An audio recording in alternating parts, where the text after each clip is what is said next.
รถมาส่งแห่ส่งทรายแล้วพี่น้องเลือดสาวแดง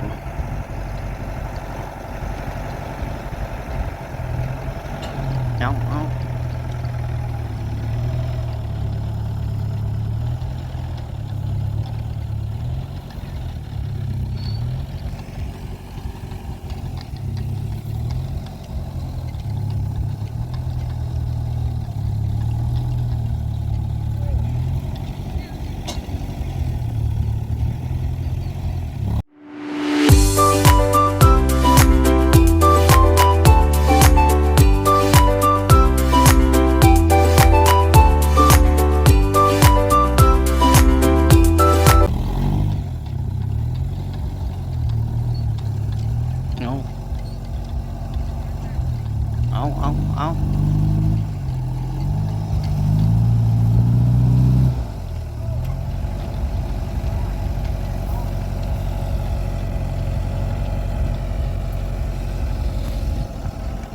อาเล็กมาพี่น้องเลยเป็นรอบที่ท้ายเข้ามาผมแล้วเป็นบอกการครบมันบอกเขาจะสั่งต่ออีกจะมาส่งต่ออีกแล้วที่เขาสั่งไว้นี่ผมแล้วเนาะบัดนี้เนาะครบ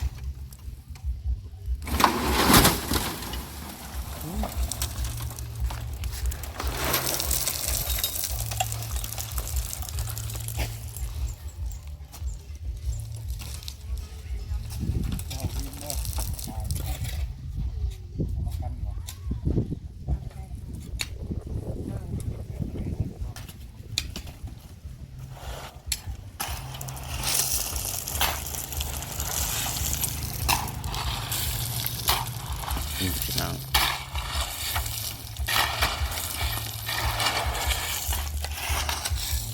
นางแดงไปตักน้ำมาแล้วตักน้ำใส่นางแดงตักน้ำสางเลยจินางแดงพี่น้อง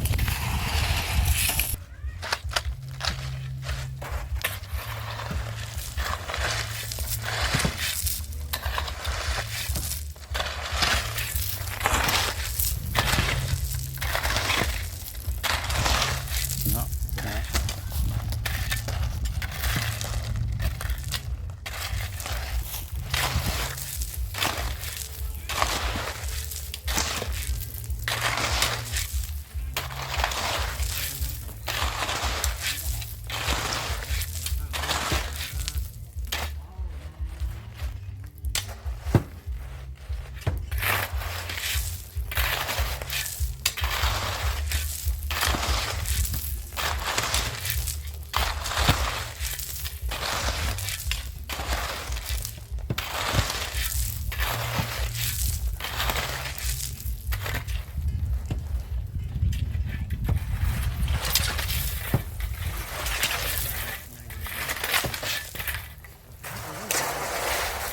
ไว้ได้ไหน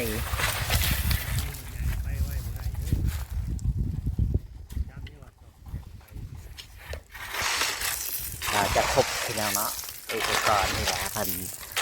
ช่างไว้เห็ดเรือนครัวกับห้องน้ำของสาวแดงพี่น้องมาจากครบมาจากงานเดือน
น้องเบิ่ง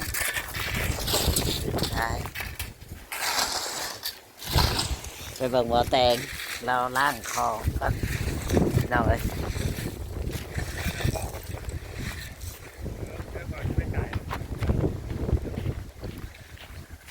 บ่ลาต้องยากมาเบิ่ง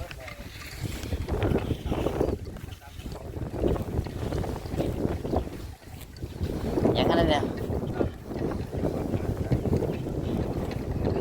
เรียบร้อยเลย ล้างเลยเมื่อเช้านี้เอาบริทูเมื่อกี้น้ำนั้นใส่ปูนะ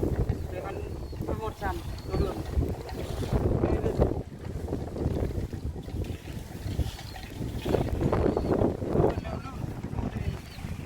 เอาที่น้ำซัก มาในทูอ่ะ บริทู ทูแล้วก็เอาเข่าตารางเฮือนเจ้าก็ได้ตัว เขาตารางนะอยากกินมือนั้น อยากนั่งก็นั่งอยากนอนก็นอนบัดสบายเลย นี่เตรียมมันสีลงเต้าบ่นี่ บ่สิกิน เอามาไว้กิน ไปส่งอาจารย์เมื่อวานนี้ ก็เลยใส่รถไถมาเลย โด เชิญอาจารย์แล้วเอาพื้นมาเลย โดเพิ่งไปปลูกเนี่ย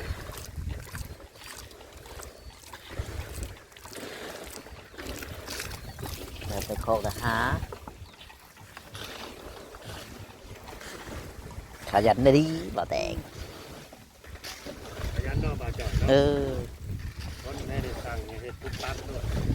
บอกอย่างเห็ดปุ๊บปั๊บรถเราก็ได้ว่าสิถามว่าเดี๋ยวก่อนแบบนี้มันก็คนใหญ่เห็นก็จะซอยแบบนี้ดุมันเว้าอะไรเห็ดขันเว้าเลยห่วยมือนั่นมือนี่ แล้วแต่บ่เฮ็ด เว้าอะไรมือใหม่ก็ยังคือเก่าบ่เห็ดจักเถื่อมันก็บ่แล้วจักเถื่อแล้วใครชี้บอกหลายเถื่อเด้ข่อยก็บ่บอกเด้บอกเถื่อหนึ่งสองเถื่ออย่าเด้ นี่อยู่ไหนเนาะ ขันเจ้า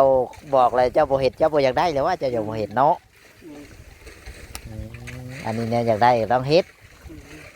เห็ดกับไผของเจ้าของอยู่เลยแม่นแล้ววะ ดู เป็นของคนอื่นมันก็อีกแบบหนึงเนี่ยหยังก็ของเจ้าของเห็ดเนานี่แหละสะอาดก็สะอาดเจ้าของเปื้อนก็เปื้อนคือเจ้าของ บ่ได้บ่มาไกลจับ อืม มันสะอาดบ่สะอาดก็ได้ อืมจะมักว่าจะบ่สะอาด แหงหมูบ่ได้ทำไมเอ้ามันบ่สะอาดดิ อืม เขาก็บ่อยู่อีกเขาก็บ่กินอีก นี่นะของเจ้าของมันต้องสะอาดสะอาดสะอาดกะแขกคนมาเฮือนนะโอ้เฮือนหมอนี่สะอาดแท้ สะอาด หูจักเมียนหูจักกวดหูจักอันนั้นเนาะนี่แหละพี่น้องสาวแดง มันจังบ่เบื่อพี่น้อง มันยังบ่เบื่อ หลายมุม เพันไร ก็แบบว่าหาแมวแขกก็ยอดจึกๆมาแค่ ให้สาลายหามแน่สาลายลองดู ก็หาแบบกระเทยหาตัวนะ น้ำกินบ่นั่นน่ะ กิน น้ำใช้น้ำยังใช้อยู่เบิกสวนพักแล้วกัน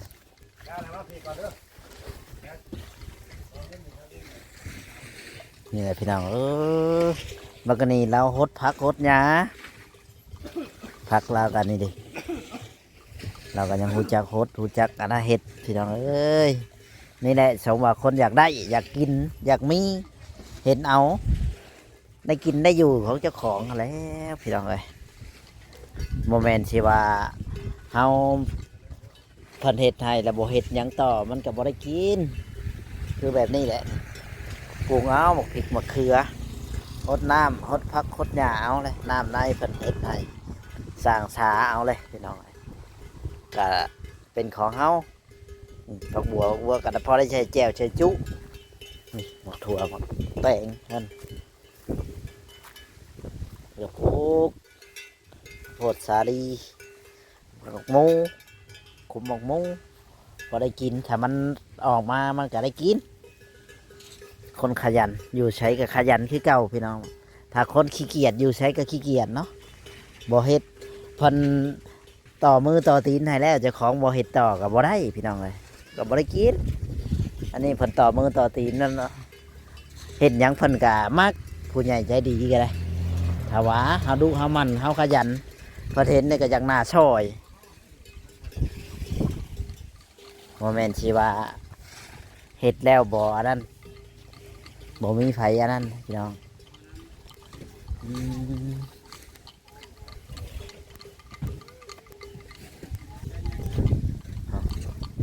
ไปเบิกน้ำกิน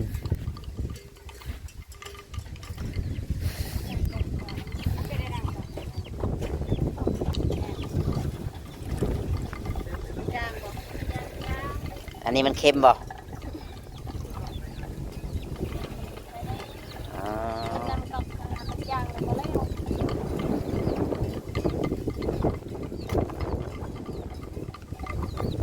จักมือเลยยังมดกระตุกนะ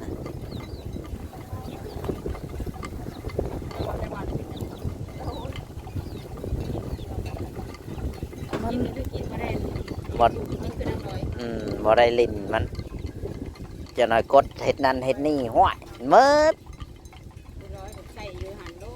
ใส่อยู่หันล่างทัวอยู่หันอันเดียว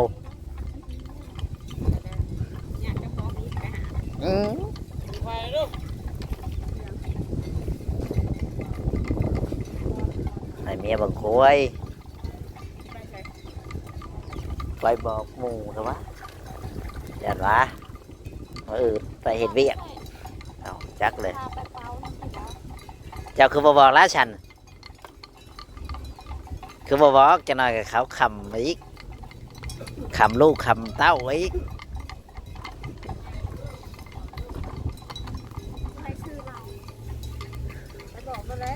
บอกผัวก่อนจะหน่อยยังไปเป่าลูกก่อนยังไง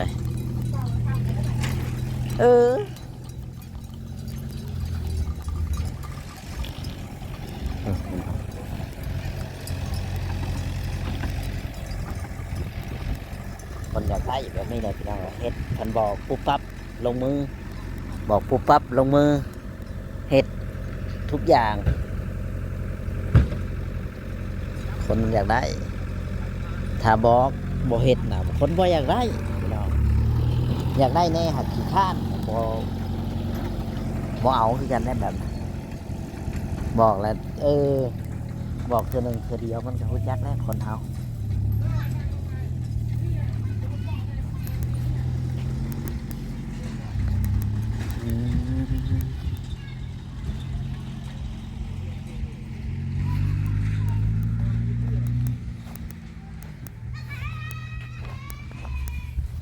เนี่ยพี่น้องเห็นหลายมุมหลายแบบ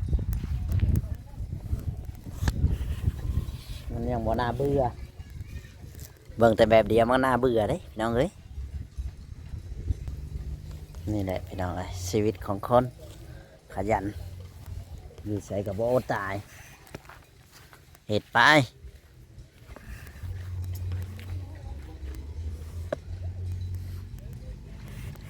เห็ดไปเห็ดอยู่เห็ดกินดินชายพันก็ซื้อมาให้โอ้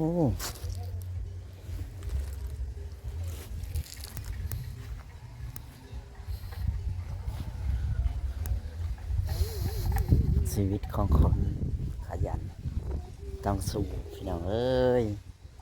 เพื่อนชั้นก็ได้ห้องน้ำก็สิได้เพื่อนครัวก็สิได้ไปสิหาได้ชำสาวแดงนี่แหละพี่น้องรางวัลคนขยันในใดก็ต้องได้ถ่ายให้พ่อแม่พี่น้องเบิ่งเนาะกาสิลงมือก็คือว่าอะไรกันยังขาดขาสร้างขายังถ้าว่าFCท่านใดอยากช่วยเหลือขาสร้างขายังก็ช่วยมาได้พ่อแม่พี่น้องเนาะก็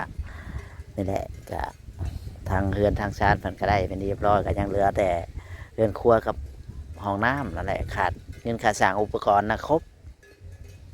เนาะอุปกรณ์น่าจะครบนะพี่น้องหรือว่าสังกะสีนี่ที่หรือว่าจังไรยังบ่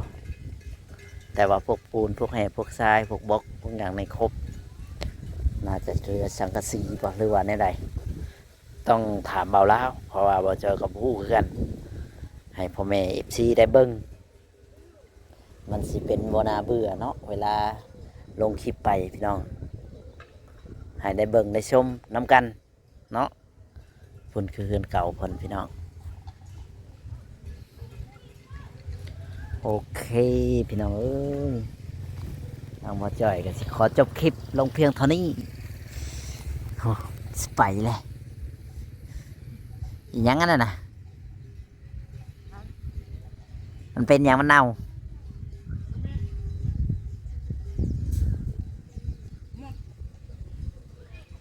หมดกิน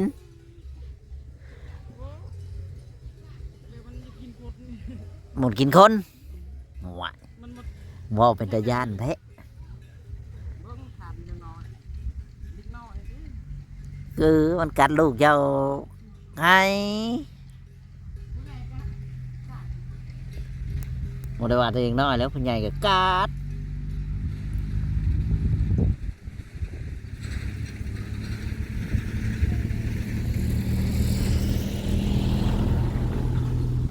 นี่แหละพี่น้องเลยเนาะก็ให้พ่อแม่พี่น้องเลยชี้ได้เบิ่งหลายมุมหลายแบบพี่น้องเลยบ่ได้ให้เบื่อบ่ให้น่าเบื่อพี่น้องเนาะโอเคพี่น้อง FC ทางบ่จ่อยสิขอจบคลิปลงเพียงเท่านี้เด้อฝากเป็นกำลังใจกดไลค์กดแชร์กดติดตามให้หน่อยเด้อพี่น้อง FC ทุกท่านทุกคนได้เข้ามาดูมาชมช่องบ่จ่อยชาแนลฝากเป็นกำลังใจแล้วก็กดติดตามให้แน่พี่น้องเนาะสวัสดีและสบายดี